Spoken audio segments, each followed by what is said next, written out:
What's up, you hippies? I have a new review of a mini-series from Chip Zdarsky, Mark Bagley. It's Spider-Man Life Stories. Part 1 is the 60s. Now, my new comic reviews are going to be, for the time being, brought to you by Pink Wing and Prime Controller. It has a Kickstarter going on to support issue 3. Click at the link below and you can support this really cool book.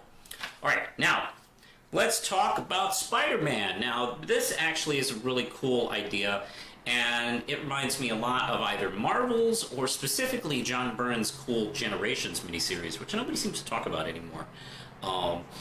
Essentially, it goes with the premise of, let's take the character back to the original time that they took place in and age them forward, like real aging. So each issue of the series will take place in a decade, and as we see Peter Parker get older, there'll be the 70s, 80s, 90s, so on and so forth. I have no idea where this is going. And let's see, the series starts out in '66, where Spidey's already been Spider-Man for like 4 years. We assume that his adventures have been pretty similar to what we've known.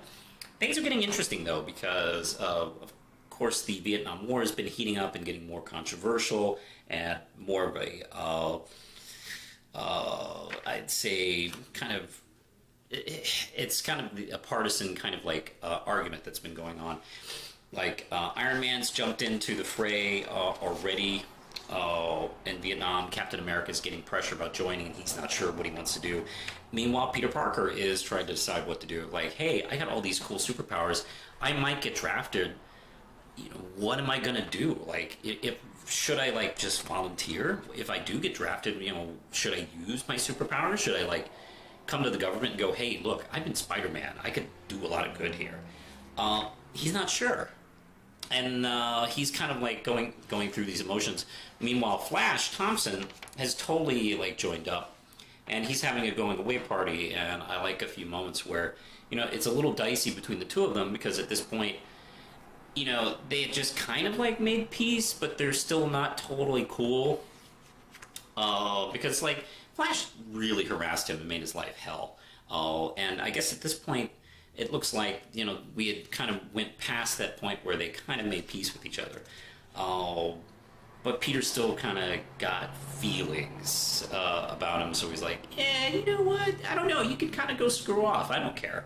But it's a little bit more like damaging to him, because like, you know, he tells, you know, they talk about, you know, why he wanted to go, and he's like, you know what? Spider-Man would have gone.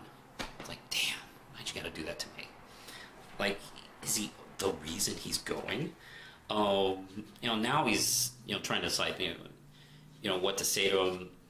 Unfortunately, that's when Norman Osborn decides to be all crazy, and pulls that whole kind of shtick where he's like, you know, you should join me, and tries to pressure him again. There's this really cool sequence where they're talking for a minute in the bar, and then he completely sees like pumpkin bombs.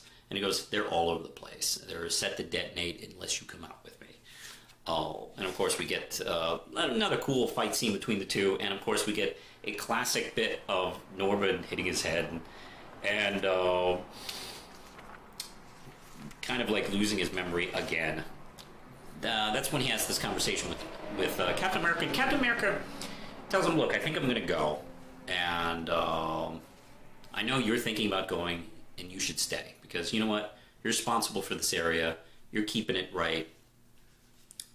You're not doing any harm if you don't go to this. This is my responsibility as Captain America. Your responsibility is the people in, you know, New York and Queens and stuff like that. It's really nice, and it kind of makes his decision easier. He, of course, decides to right then do what he should have done 80 years ago and turn Norman Osborn in. And go, look, hey, it's easy, just go to his office. He's got the shit just hiding there. He's arrested, but he tries to make it in time to say goodbye to Flash, and he misses out, and he doesn't get to talk to him. And then we have this cliffhanger where apparently next year, Cap has not had a very good year in Vietnam. Very curious to see how that affects the rest of this series, how deep it will be. And it's a little startling to kind of see Kat kind of broken by the whole experience. Yeah, this is excellent work, and of course, like Chip Zdarsky really like understands these characters so well and understands the time period. It really does feel like one of the old Spidey comics, just with a little bit more of a mature, thoughtful lens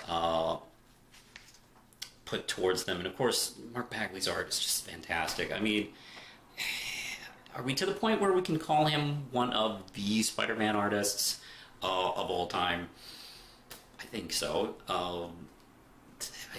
He's just someone who's fantastic and you can go back to every so often.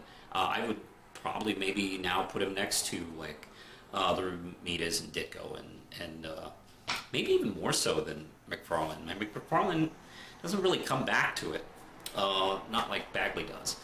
So, do I like it? Yeah, I kind of really love this. This is 5 out of 5 Ram Chips. Great comic, great first issue. I'm very excited to see where this miniseries goes from here. It's a step out of the regular continuity, so who knows what could happen.